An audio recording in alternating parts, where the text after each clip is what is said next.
driven, led, sent. I am in the Gospel of Mark in my daily Bible reading. Mark writes with a kind of breathless urgency.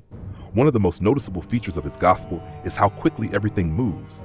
Scenes shift, action builds. Over and over we see the word immediately. In fact, Mark uses it more than 40 times, far more than any other gospel writer. His storytelling pulls us along with a sense of momentum, as if there's no time to waste. And then we come to this moment. The Spirit immediately drove him out into the wilderness. Mark 1:12. That word drove gives us pause. It's the same Greek verb, ekbalo, used when Jesus casts out demons. It's intense, forceful, even violent. The Spirit didn't gently nudge Jesus into the wilderness. He compelled him, hurled him, sent him.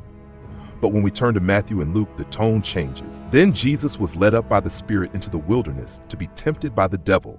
Matthew 4:1.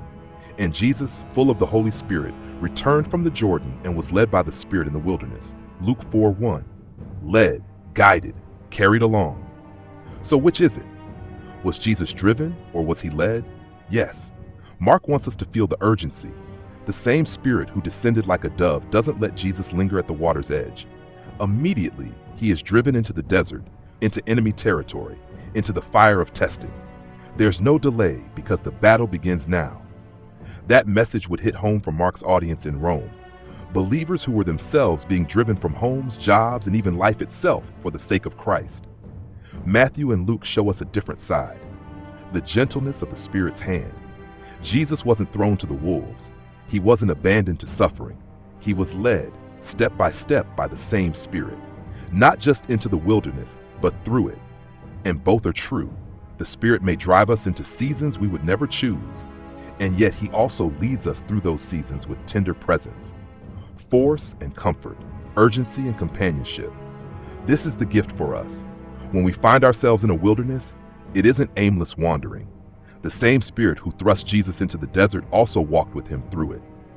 What feels like being pushed out is in truth being led forward. The gospel writers give us different angles, but one shared truth. Our wilderness isn't punishment, it's preparation, and we are never alone in it. So whether you feel driven or led right now, trust the Spirit's hand. The urgency is real, but so is his presence. And on the other side of the wilderness, victory.